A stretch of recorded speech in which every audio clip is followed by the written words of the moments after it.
I am so excited. I'm basically giddy for this Parsha podcast. Now, if this sounds a little bit different than it usually does, it's because I'm actually using a brand new microphone. And the story behind that is that I had always coveted a certain microphone. I'm not going to get into the details not to bore you, but there's a certain microphone that I really wanted, but I couldn't justify buying it. I'm a bit too frugal. But December 5th is my birthday, and my colleagues at Torch, who knew that I really wanted this microphone, they got together and they bought it for me. And therefore, I want to dedicate this episode of the Parsha Podcast in honor of my colleagues, Rabbi Ari and Zahava Wolbe, Rabbi Chaim and Tzaitel Busko, Rabbi Yaakov and Devorah Cohn, our board president, Dan Coleman, and his wife, Shauna, Scott Cameraman, and our office administrator, Amy Merkin. Thank you so much for your friendship. It is an honor and a privilege to work alongside you. It means a lot to me, and I'm very excited to have this microphone and to be able to use it, please God, in good health, and share Torah to the rest of the world. Before we get, I want to give a quick shout out to my dear friend Dan Coleman and his podcast that we've mentioned a few times, the Shema podcast.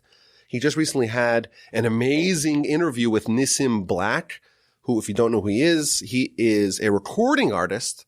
He's a senior musician who's a convert, and he was an African-American non-Jew who converted, became Jewish, and became Shomer Shabbos fully observant.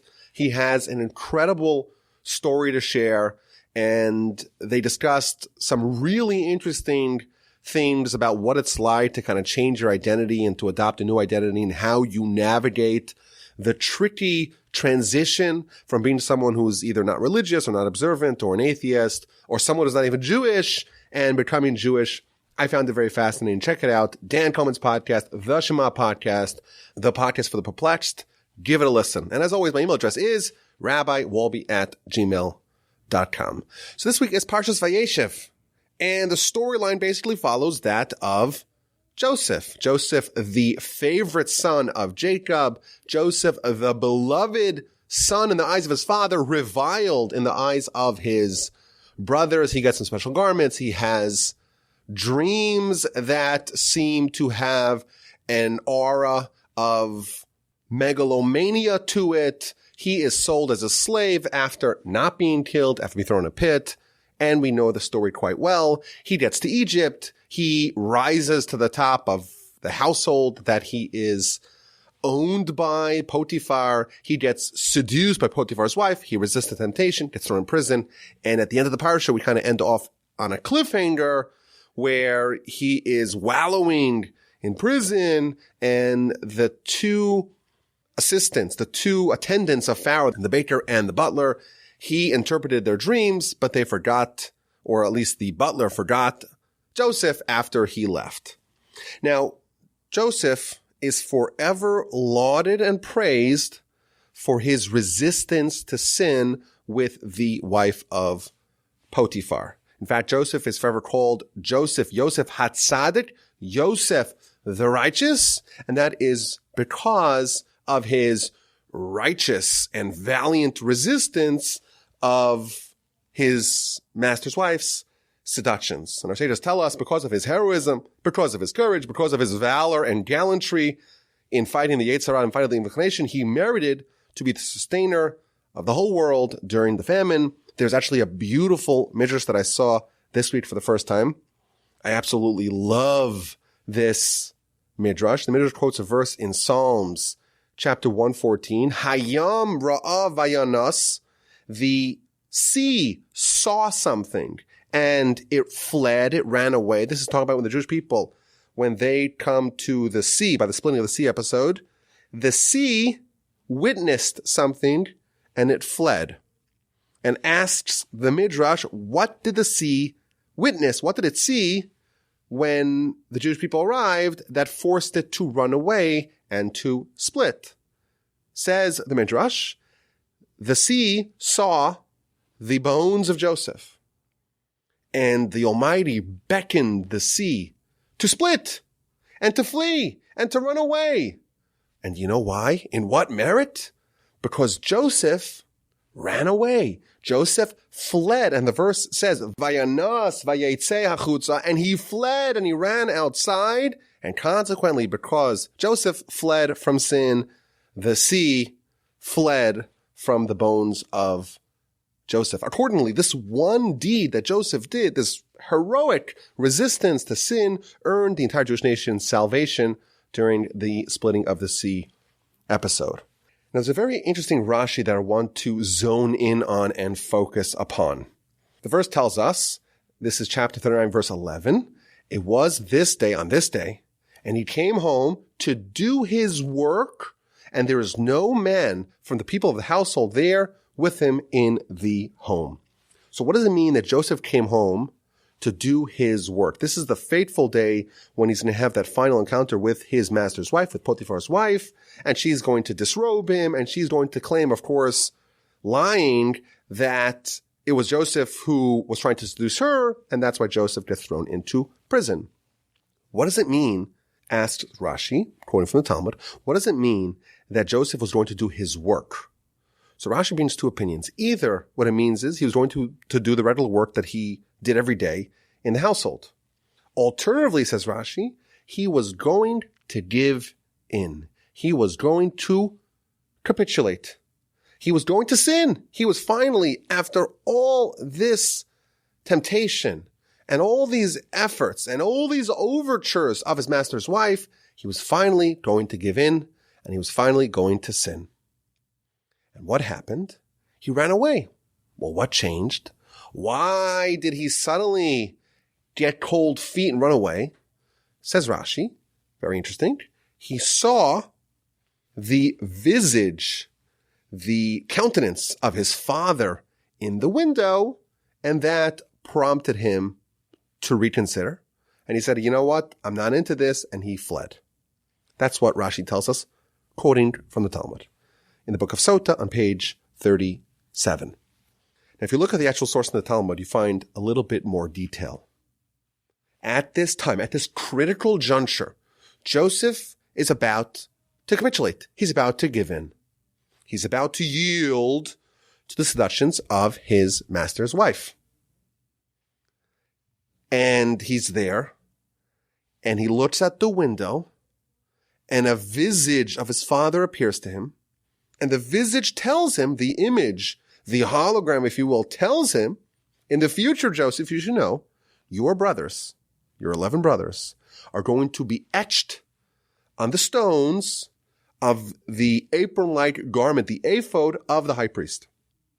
The high priest, we're going to read in the end of the book of Exodus, the high priest wore special vestments, special garments, and one of them was the ephod. It was like an apron-like garment, and in the back it had two straps similar to suspenders that went up onto the shoulders and a little bit past the shoulders of the high priest, and there would connect to the choshen, to the breastplate. But on the top, by the shoulders, there were two stones, one on each shoulder, and in each one of the stones it had 6 names of the sons of Jacob. So this visage, this image, this appearance, this hologram of his father tells him, this is what's going to be in the future. There's going to be an ephod, high priest is going to wear it, and the 12 sons of Jacob are going to be etched on those stones. And you are supposed to be there with them. But if you sin, and if you capitulate, if you give in, if you yield, then you're not going to be included in that rarefied fraternity. You instead are going to be disgraced as a patron of harlots. Is that what you want? Asks the visage, the hologram. And Joseph mustered up some courage. And he said, you know what? I'm not doing it. And he ran outside. He fled. At this time, we can imagine, Joseph wasn't thinking clearly. He wasn't thinking rationally. After all this seduction, he finally yielded. Apparently. And then he gets this dose of sobriety. Thanks to this very vivid image, this hologram of his father, and his lust subsided. And is able to gather his composure and to not capitulate. What an interesting teaching. There's this appearance of his father that pops up in the window and kind of threatens him. And it says, well, if you sin, you will be booted from the ephod, from the apron-like garment. And when Joseph realized what he stands to lose, well, then cooler heads prevailed, and he was able to resist. Now, I think this story, as presented to us in Rashi and the Talmud, I think it raises some interesting questions. First of all, how did Joseph get this hologram? How did it just appear to him in the mirror? What's the process to get that? Is this a miracle? Is this something that we can maybe get ourselves? But also, if you think about it, Joseph was threatened. He was told that he's going to have to suffer eternal consequences if he yields to the temptation. And you know what? He was able to withstand. And that's incredible. But if you think about it, why is Joseph praised so effusively for this deed? After all, he had this threat. It was looming above him. It's no big deal to resist when you recognize what you stand to lose if you go ahead with it. Yet Joseph is praised nonetheless. But here's the question I want to pose. There's a couple of moving parts, so bear with me. There's a concept in Jewish philosophy called a mitzvah lishma. A mitzvah done for the correct intention. Now, this idea has other names. It's also called Kiddush Hashem, sanctification of God's name. It's also called a mitzvah that's done out of love of God. But what this means is that there are certain mitzvahs, certain good deeds that could be done with the highest intention and highest motivation. And when someone does a mitzvah with the best motivation possible, it's the best kind of deed possible.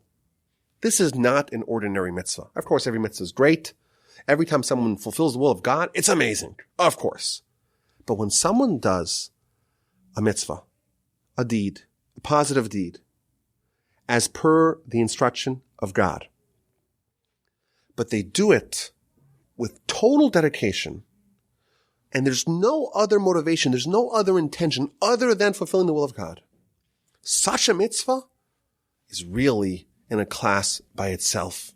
And the Rambam, in fact, tells us that such mitzvah, even one such mitzvah, done over a lifetime, if a person does one mitzvah, lishma, for its intended purposes, for no other ulterior reasons, just because you want to fulfill the will of God, a mitzvah out of love, a mitzvah that has Kiddush Hashem within it, you are guaranteed to have a golden ticket to eternity. Olam haba, to merit a place in the world to come. The yearning of every Jew, the yearning of every soul. What guarantees you a ticket to Olam haba, says the Rambam, a very powerful idea. Even one mitzvah that if you do it properly, lishma, for its intended purposes, one mitzvah like that guarantees you a life of eternity. Of course, every mitzvah is great. Every mitzvah is cherished. But even a wonderful mitzvah can be tainted. It can be tarnished. You can say, hey, I'm doing it for all kinds of other motivations. I want people to like me. I want people to think I'm righteous. I want people to give me honor. There could be all kinds of other motivations and intentions that sully the mitzvah a little bit. It's not perfect. Of course, it's cherished. Of course, it's amazing. But most mitzvahs are not completely, exquisitely pure. But when someone does a mitzvah with pure intentions, says the Rambam, that assures them that they will have eternal reward as a result. What a powerful idea. Now, what is an example of such a mitzvah? What's an example of a mitzvah that's done so completely, totally, perfectly with the right intentions? What is such an example? So the Rambam gives us one example. This is featured in the Laws of the Foundations of Torah, chapter 5, halacha number 10.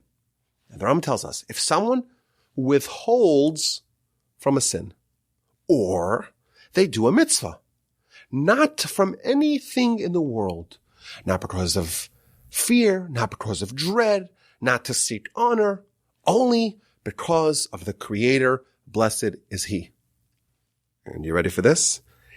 Like, says the Rambam, here's an example, like the withholding of Joseph the righteous, Yosef HaTzadik, Yosef the Tzadik, when he withheld himself from sitting with his master's wife. That kind of mitzvah, behold, Harei Ze Mekadosh Hashem, behold, this person has fulfilled Kiddush Hashem, and they have done a mitzvah, one mitzvah, perfectly. When the Rambam wants to find the paradigmatic example of a mitzvah that is done without any other motivation aside from fulfilling the will of God, a mitzvah done with the highest motivation, which example does he give us? He gives us the example of Joseph withholding, refraining from committing a sin with his master's wife. So first of all, I think this does show us something very interesting, that if someone withholds from sinning, even though they haven't done anything, in fact, they have withheld themselves from doing something, so there's inaction, that in itself is tantamount to being a mitzvah, which is a nice idea to know, that resistance of temptation is equivalent to the active fulfillment of a mitzvah. But there's an obvious question here. Do you see the question? We know that this mitzvah that Joseph fulfilled of refraining from sin with his master's wife was a huge mitzvah. But can we say it was free of external motivations? Quite the contrary. The Talmud tells us clearly, Rashi tells us, the Talmud tells us, that he knew that if he went ahead with it, he would be bounced from the ephod, from the apron-like garment of the high priest. And he would be called a patron of harlots. So I can accept if you tell me that, you know what, this was very righteous, this was very good, this was amazing, this is laudable. But to say that it's perfect, to say that it's free of any other motivations, apparently that's against what the Talmud tells us. And yet, when the Rambam has to select a mitzvah to portray, to represent this idea of a mitzvah lishma, of a mitzvah, done with the sole motivation of fulfilling the will of God, done without any other motivations, this is the one he chooses? Wow, I love this question. Such a strange teaching in the Rambam. This is a perfect mitzvah, bereft, free, clear of any side motivation. The Talmud literally tells us the motivation. I'm really excited. I'm giddy, both from this microphone and from the question, mostly from the question. The Rambam could have given any example, but he gives an example that has an obvious question on it. So if I didn't know anything about the Rambam, I would say, well, Talmud's pretty vast. There's a lot of citations. It's possible the Rambam forgot it. If you didn't know the Rambam at all, that's maybe what you would say. But of course, we have some passing familiarity with the Rambam, and we know that that's not possible. So I think that this is an amazing opportunity. Whenever we see a teaching, a citation that has such an obvious problem to it, it's a great chance to learn something. And I would venture that the Rambam uses this story, Joseph refrained from sinning with his master's wife, as the paradigmatic example, not despite the fact that this hologram appeared to him in the window, but precisely because of it. This appearance, this visage, countenance of the father of Jacob that appeared to Joseph in the window and said to him, if you go ahead with this, you are going to be evicted from the ephod. That in itself proves, this demonstrates why this is an unparalleled mitzvah. What an amazing question. I feel like I could really call it a day. Take my mic with me, go home. This is good enough. But because, of course, the Parsha podcast is just the best audience in the world, I'm going to give you maybe a few answers.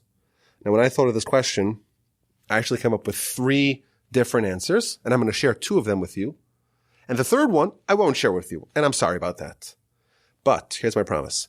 If we ever get to meet in person, and I have met a fair number of the listeners of the Parsha podcast in person, If we ever get to meet in person, you can remind me what's the third answer. And please, God, if I still remember it, I will give you the super duper secret third answer. Okay, so let's just repeat the question, because like we said, there's a lot of moving parts. The Rambam tells us that the mitzvah of Joseph refraining from sinning with his master's wife is the best example that you could ever find of a mitzvah that was done perfectly without any external motivations.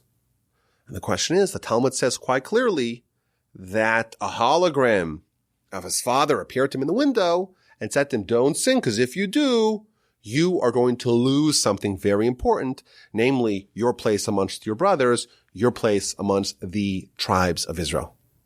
So that clearly influenced Joseph. And that is what gave him the fortitude, the wherewithal to overcome his temptation. So when he refrained from sinning, there was a reason. He didn't want to be demoted. He didn't want to be ostracized. He didn't want to be the pariah of the family. That seems to be an example of a mitzvah that was done for an alternative reason. Yet the Rambam says this mitzvah exemplifies, personifies, embodies a mitzvah done lishma, a mitzvah done without any extra motivating factors. So I want to resolve this in two different ways. I want to go back to one of the questions I mentioned earlier. How indeed did Joseph get the hologram? How did he have this amazing visitation of his father in the window, telling him, warning him not to sin? How did he get that? So I think there's two different opinions as to how he received it. Either it was a miracle. The Almighty intervened and the Almighty aided him in it. The Almighty created this image of his father in the window. The second opinion says, no, it was not a miracle. Joseph conjured this image himself. He imagined it to happen, and thus he brought it out himself, and that's how he got this image, which helped him when he was about to sin. And I think both of them are potential explanations to this problematic teaching of the Rambam, and both of them contain, I think, very valuable lessons for us. So if we say that it was a miracle, the hologram was a miracle, when do miracles happen? When do breakthroughs happen? There's a principle in Jewish philosophy that says that you only have a breakthrough, you only have a miracle when you have committed yourself to the cause 100%. You give it all you've got. And when there's nothing else that you can do, then, and only then, does the Almighty step in. There's many examples of this principle. So the Ramban, for example, in not last week, the previous week's Parsha, talks about how Jacob made tremendous riches for his father-in-law Laban when he was working as an employee, tending to Laban's flock and sheep and cattle. And the verse tells us in chapter 31, verse 6, when Jacob is speaking to his wives, he tells them, you know that I have worked for your father with all my strength. And the Ramban explains that Jacob, as an employee, he invested every ounce of his effort to work for Laban. And what happened afterwards? After he gave it his all, then the Almighty gave him a bounty of blessing that unlocked divine goodness, divine prosperity. Similar idea. You want to have material blessing? You first have to give all that you could do with all your strength. And once you've given 100%, the Almighty steps in and makes the, so to speak, miracle and allows the supernatural prosperity to be unlocked. Another example. When Jacob is encountering or preparing to encounter his brother Esav, again, the Ramban tells us he prepared with a bribe, with a tribute, with a gift, and he prepared for war, and only then did he pray. And what the Ramban intimates is that, of course, God saved him, but God only saved him, God only intervened after he did everything that he could have done without miracles. Similarly, with the splitting of the sea, the aforementioned miracle that we're going to read in the book of Exodus, the Midrash tells us that there was one man named Nachshon from the tribe of Judah who jumped into the water. And he went deeper and deeper into the water, and the water did not split. And only once the water got all the way up to his nostril, and he couldn't have gone a second further without potentially risking drowning, only then did the water split. Again, he gave 100% of his own personal effort, and only then, once he had maxed out on his personal effort, he couldn't do any more based upon his own strength and abilities, only then did it click, did it trigger the miracle. My grandfather, of blessed memory, used to tell a story when he founded his yeshiva and the conditions were really deplorable. They had no money. They had no students. It was really dreadful. And there were literally on the verge of starvation. This is probably 1948, 1949, 1950. And he went to the Chazon Ish, who was the leader of world Jewry at the time. And the Chazon Ish pointed to his nostrils. And he said, you have to wait until the water reaches over here, and only then does the sea split. It's the same kind of idea. You want a miracle from God? Miracles don't happen for the lazy. Miracles don't happen for the loafers. You have to give everything you've got, and only then can you even anticipate the possibility, the feasibility of getting a divine miracle.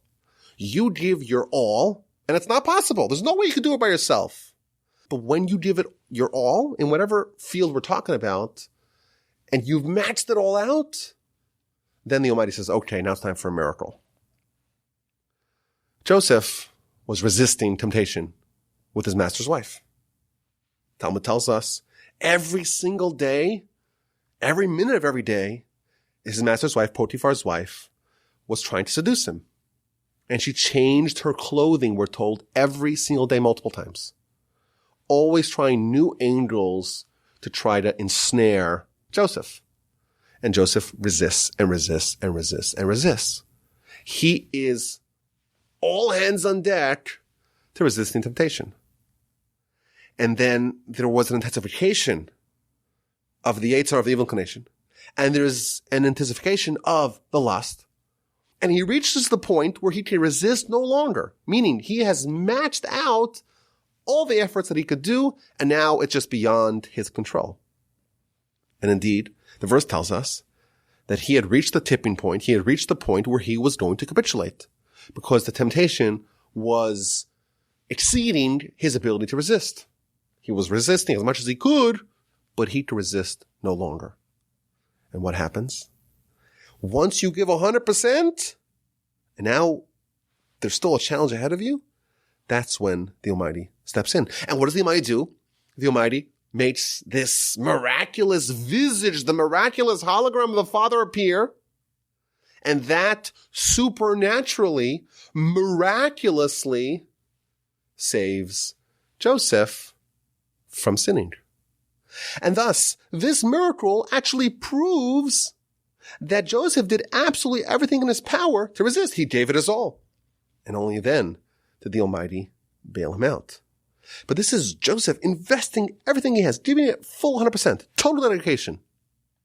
And thus, it's the miracle itself that proves that Joseph gave it his all. Is there a greater example of full commitment to God? Says the Rambam. There's some people, there's some mitzvahs, there's some deeds that are so incredible because they demonstrate that a person could be 100% with every fiber of their being committed to the Almighty. And such an example is indeed the greatest representation of sanctification of God's name, of love of God, of doing a mitzvah for its correct intentions. If there was any reason for Joseph to not be as committed, he would have yielded.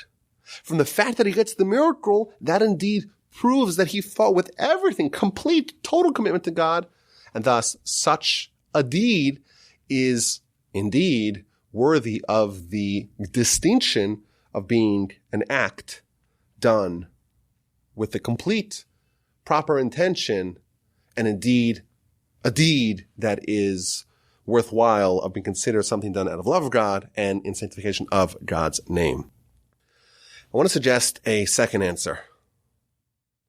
And the second answer argues that the appearance of this hologram was not miraculous at all.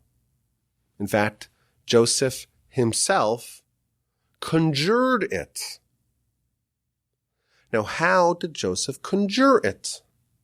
How did he bring about this image of his father in the window and create the opportunity for him to be extricated from this very difficult predicament? So perhaps we can suggest Joseph was out of options, but he still had an ace up his sleeve. He was prepared for such an eventuality. He created this conflict, so to speak, and he told himself, using what he imagined in his mind, Joseph has an appearance, so to speak, of Jacob in the window. He creates this test, this contest, if you will, that gives him this very stark choice. Do you want to go ahead with the sin, knowing that you're going to forfeit something in eternity, or not? What this is perhaps telling us is that Joseph created a challenge that would enable him to survive when nothing else would work. He forced himself to make a cost-benefit analysis at a time where math and calculations really should not work. He said like this: Yetzer Hara, evil inclination, is fighting really, really hard. And it's really full court press trying to get me to sin.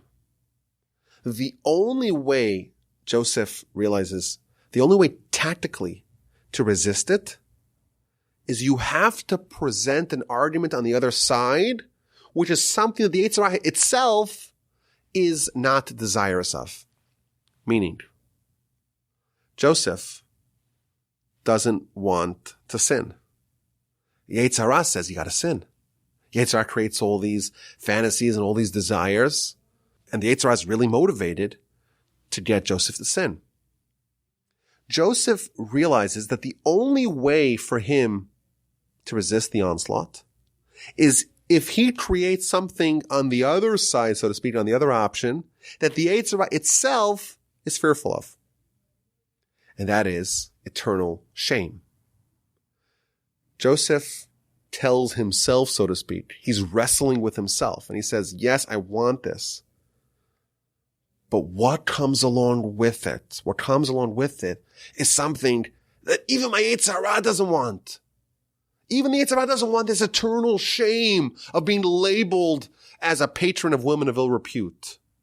And thus, what he does is he forces his desire, so to speak, into a corner. He handcuffs his Yetzer Hara and forces it to quell or to quiet or to mitigate its effort trying to sin.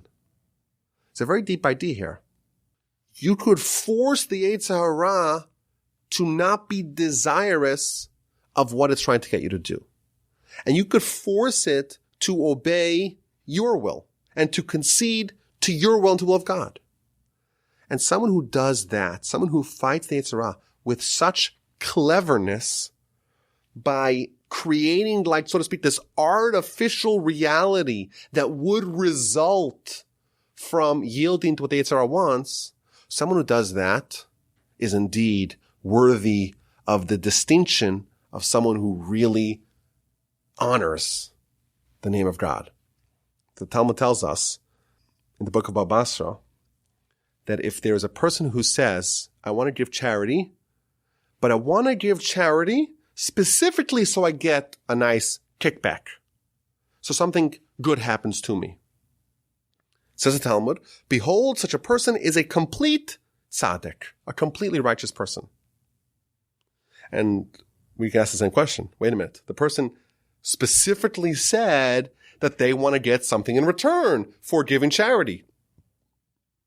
So why indeed are they classified as someone who's a complete tzaddik? And the answer is like this. The answer is when someone wants to resist the Yetzer Hara. Yetzer Hara, even Kadosh says, don't give charity. You want to give charity. Your soul wants to give charity. Your good inclination wants to give charity. It's a mitzvah to give charity. But the Yetzer Hara says, yeah, give charity, you have less money. Maybe you'll become poor. Maybe you won't be able to pay your bills. That's what the Yetzer Hara says.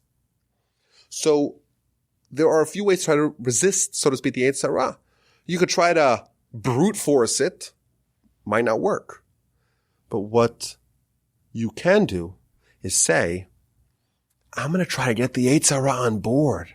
I'm going to try to make this mitzvah desirous, not just by my soul, but also by the Yetzer Hara. So what this person did is he linked the mitzvah that the Yetzer Hara does not want with something the Yetzer Hara does want. And thus he handcuffed and forced the Yetzer Hara to rubber stamp his mitzvah. That's what Joseph did. Joseph conjures this image. And he says to his Yetzer Hara, of course, you're desirous of this sin, but do you want to be forever remembered as this sinner and have the eternal shame and be called a patron of harlots? Do you want that? And the Yetzer Hara says, ooh, that sounds kind of embarrassing. I don't want anyone to know about what's happening over here.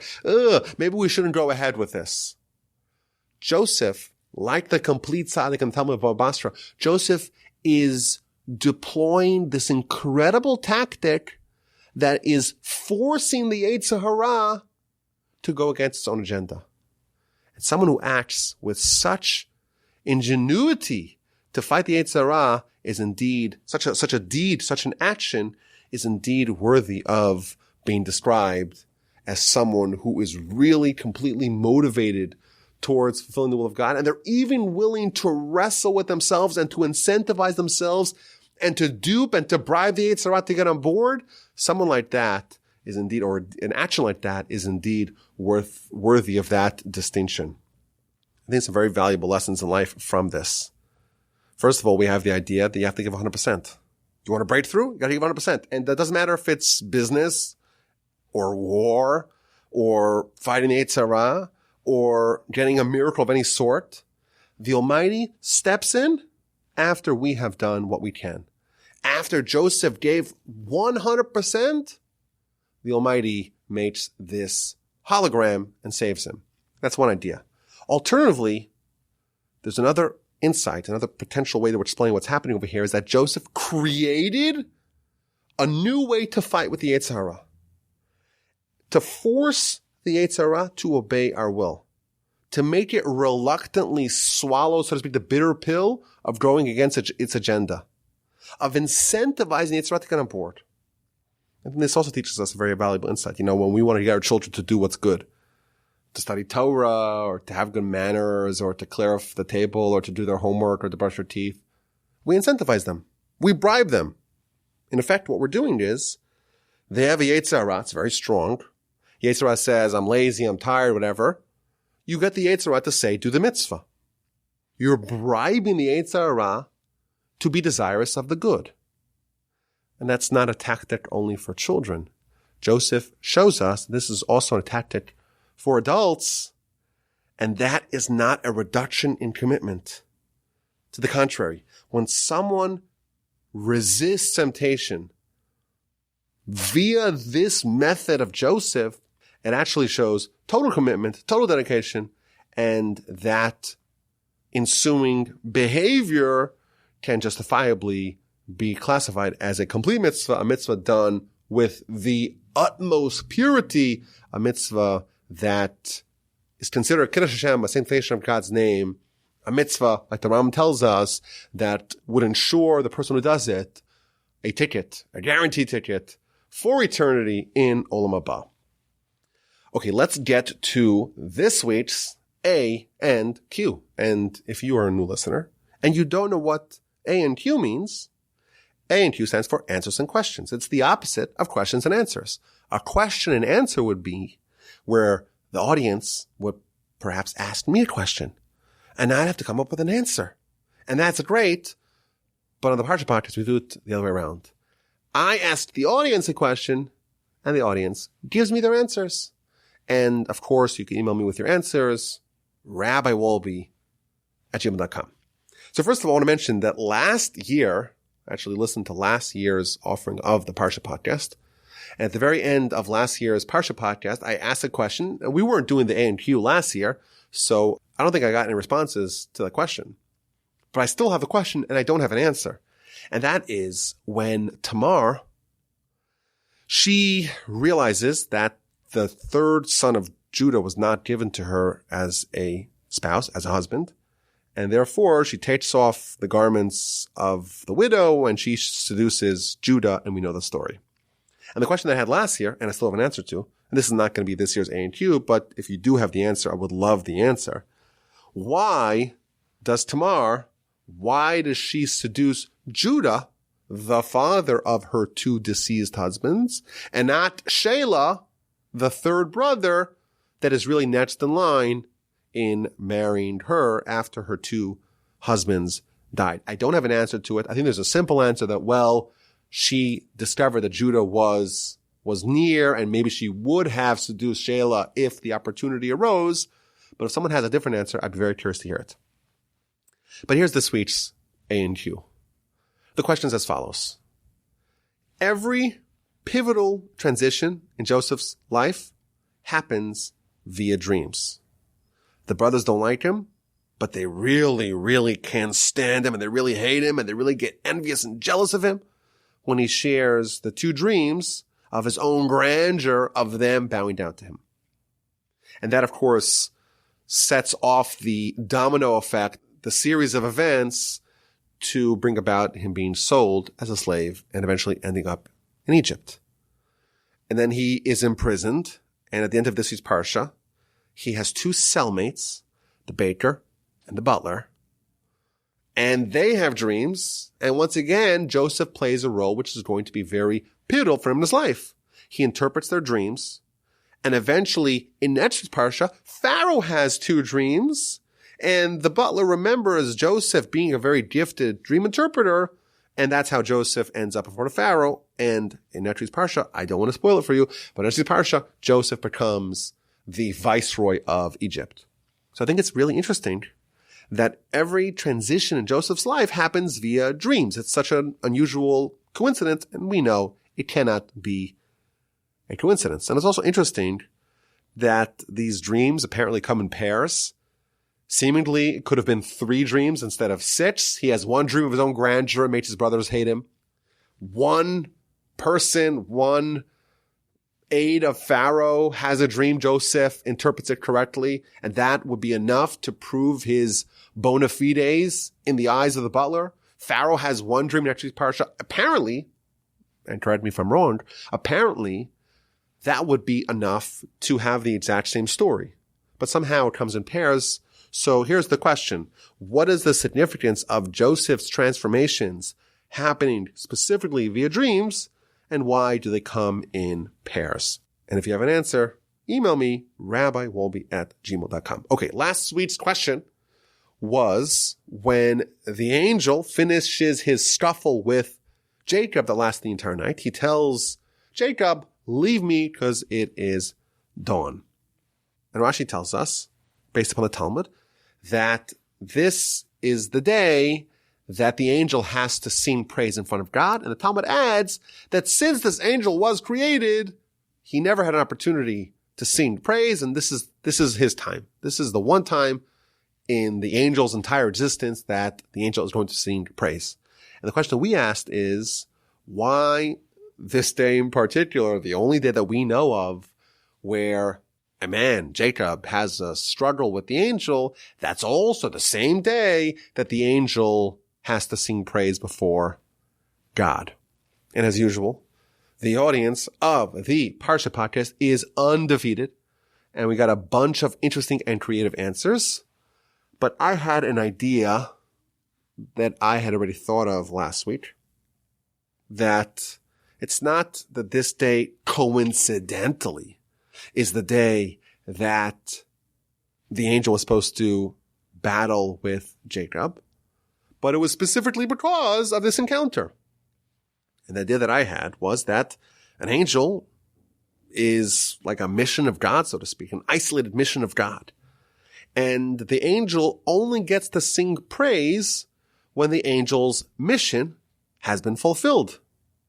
And we believe that an angel that comes to resist us, like we talked about the Yetzer Hara just a bit earlier, Yetzer Hara is an angel. It's a force of God that is there to get us to sin and to get us to not want to do mitzvos, to not want to do the will of God. And that angel is not an opposing force to God. In fact, that is an emissary of God himself. The Almighty wants us to have free will. The Almighty wants us to wrestle and to struggle and to not be easy for us to obey his will. And thus, when we overcome the resistance, when we are able to harness our efforts and be able to overcome, and we have the tenacity to resist and to fight and to win, well then, our mitzvos, our good deeds matter. And thus, this angel is there as an emissary of God. Of course, he's called the angel of Vayeishev, but ultimately, it's a force of God, an emissary of God, whose role it is to resist and to battle and to struggle with Jacob. And thus, after a whole night of struggling, he has fulfilled his mission, and consequently, now it's time for him to go sing praise. That was the idea that I had. Now, I had a kind listener named Abe who sent me a bunch of citations from a book called Avodas Yisrael, written by one of the Hasidic masters. And he says this point, but he adds another wrinkle, which I thought was very interesting. The angel is not just there to struggle with man. The angel's true focus, primary existence, is to struggle with man, but to ultimately be defeated by man. So it's almost like a trainer. Think of a trainer, right? A trainer is there to provide resistance for the person who's working out, who's training. And even though he's fighting back, ultimately he wants to lose. Because ultimately it's about the person who is being trained to give them the resistance, but ultimately they should win.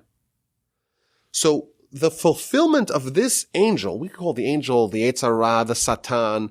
There's an angel whose name we don't pronounce. We call it sometimes Samach Mem. I've heard it called as Uncle Sam, which I thought was really interesting. But that's this evil angel, so to speak. The evil angel is also an angel of God. And the verse tells us that God saw that everything that he made, and behold, it was exceedingly good, says the Midrash. It was good. That refers to the good inclination. It was exceedingly good. Tov me'od. Very, very, very good. That refers to the evil inclination. Wait a minute. The evil inclination is supposed to be good? Yes. Because the evil inclination is there to give us meaning and value in our life when we overcome it and when we defeat it. So this angel, this bad angel, the angel of Vayeishev, the evil inclination, the Satan, the Uncle Sam, its mission, it's not just to resist and to struggle with Jacob, with mankind. Its mission is to be totally defeated by mankind. Its role is to lose. And this is the first time that it has encountered a man, Jacob, who has completely defeated it. And therefore, now and now alone is the time for it reciting praise before God, because now it has finally fulfilled its mission. So what this means is it's not like the angel had a day that was allocated for it in the calendar. No. Whenever there was going to be a person that completely overwhelmed the angel, did not yield an inch, that is when it has fulfilled its mission, and that's when it would go and sing praise before God. I think it's a very valuable, important principle that really there is no counterweight to God. All the angels are all emissaries of God doing a good thing. Without resistance, life would have no meaning. You pump weights and it's really painful and it hurts a lot. That is the point. This force is exceedingly good and its stated mission is for us to not only struggle with it, but hopefully, like Jacob, to have a certain modicum of victory and triumph over it. That is what it is desirous of. And may we be so fortunate to also get some angels to sing before God and also overcome our temptations. Of course, in our parsha and in the previous parsha, we have great shining examples of what that looks like. Jacob overcomes his temptation or overcomes his resistance. Joseph in this week's parsha overcomes his resistance, and they are, of course, heroes for us, heroes for all time. May we too be so fortunate. I thank you all for listening. Have an amazing, fantastic, splendid Shabbos. Send me an email, rabbiwolbe@gmail.com. And please God, we will discuss, we will talk, we will schmooze next week.